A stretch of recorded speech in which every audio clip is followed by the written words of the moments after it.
Welcome to Talking Climate with Katherine Hayhoe. Each episode, we explore how climate change is affecting the people, places, and things we love, and what we can do to make a difference. From science to solutions and stories that inspire, you're in the right place for real talk about real change. This week, we're talking about why resilience pays, extreme weather around the world, and keeping communities safe. Let's dive in. Good news. A new study shows that climate adaptation can be more than a defensive move. It can be one of the smartest investments we can make. After analyzing over 300 climate adaptation investments across 12 countries, the World Resources Institute found that for every $1 US equivalent spent on resilience, it yields more than $10 in benefits. They calculated an annual average return of 27% through healthier communities, stronger local economies, and more secure infrastructure. In the health sector alone, investments showed returns as high as 78%, thanks to the benefits of preventing heat stress, controlling mosquito-borne illnesses, and strengthening medical systems. And of course, that's only what you can measure with money. Many more positive benefits can't be quantified, but may be even more meaningful. What makes this so encouraging is that many of these benefits can be realized even if a disaster doesn't strike. Irrigation systems designed for drought resilience can increase crop yields all year long. Evacuation centers often double as community hubs. Tree planting projects that stabilize slopes during heavy rainfall also cool neighborhoods, filter air pollution, and absorb carbon. As Carter Brandon from the World Resources Institute put it, policymakers don't need a disaster to justify resilience. It's simply smart development. And that's the key takeaway here. Climate adaptation isn't just a safety net. It's an engine for progress. This kind of research makes the case for adaptation as an economic no-brainer. Resilience doesn't just protect us from what's coming. It helps us thrive right now. Not so good news. One of the most noticeable ways climate change is affecting us is through supersizing extreme weather and climate disasters. In Canada, the cost of weather-related disasters has doubled in the last 20 years. In the U.S., billion-plus dollar weather and climate disasters have soared from an average of 3 per year in the 1980s to an average of 23 per year the last 5 years. Globally, the number of billion-plus dollar weather and climate disasters has more than doubled, from an average of 26 per year in the early 2000s to 56 per year nowadays on average. So it's no surprise that the last few weeks saw more than their fair share of disasters around the world. In Switzerland, a glacier collapse nearly buried an entire village a few weeks ago.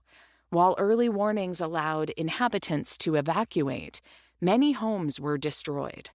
Switzerland is warming at twice the global average, and its glaciers are melting at alarming rates.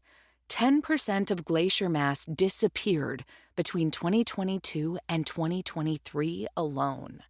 While geologic factors also play a role in this glacier collapse, ETH Zurich scientists were clear that substantial glacier retreat over the last century and degradation of permafrost, both of which are occurring due to a warming climate, contributed to this disaster. Meanwhile, in Canada, nearly 10 million acres have already been burned by wildfires this year, far surpassing the 25-year average.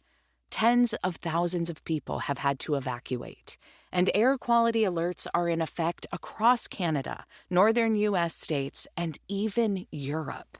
You can see the massive smoke plume stretching across the Atlantic Ocean at the links in the show notes. In Nigeria, intense rainfall triggered catastrophic flash floods and landslides in Mokwa and other parts of Niger State. More than 200 people have died, 500 are missing, and thousands have been displaced from their homes. These floods are part of a wider pattern as West Africa is experiencing more extreme and erratic rainfall as the climate warms. Urbanization and deforestation have also increased runoff and overwhelmed outdated drainage systems, turning seasonal rains into life-threatening disasters. One last piece of bad news. The U.S. billion-dollar disaster index that I mentioned earlier will not be available for 2025, as the NOAA staff who maintained this data set have been fired by the current U.S. administration, and the dataset has been discontinued. What you can do. In a changing climate, it's hard to know what to do to keep ourselves and the people and places we love safe. That is what Trenton McIntyre realized when he saw a street near his home in Victoria, BC, flood after heavy rains. After hours of searching online for answers and coming up short, Trenton decided to help others find what he couldn't: clear, affordable, and practical community-rooted support. Now he works with My Climate Plan, a Canadian nonprofit helping people across the country prepare for climate emergencies through weekly newsletters, community events, advocacy groups, and more. Their Don't Let Canada Burn campaign has already reached 500,000 people with its advocacy for better forest management and stronger wildfire response. Trent says, "We provide serious discounts on things that make the future safer and improve the day-to-day, like heat pumps, air filters, masks, and emergency preparedness kits. We also prevent deaths from isolation by building stronger networks with events like Heat Buddies." My Climate Plan's work focuses on building partnerships with businesses that care about safety, and with communities often left out of emergency planning. As a member of the Giksan First Nation, Trent leads with Indigenous values that center care, connection, and responsibility. Climate change can be scary, he says, but we will get through it in community, whatever that looks like for you.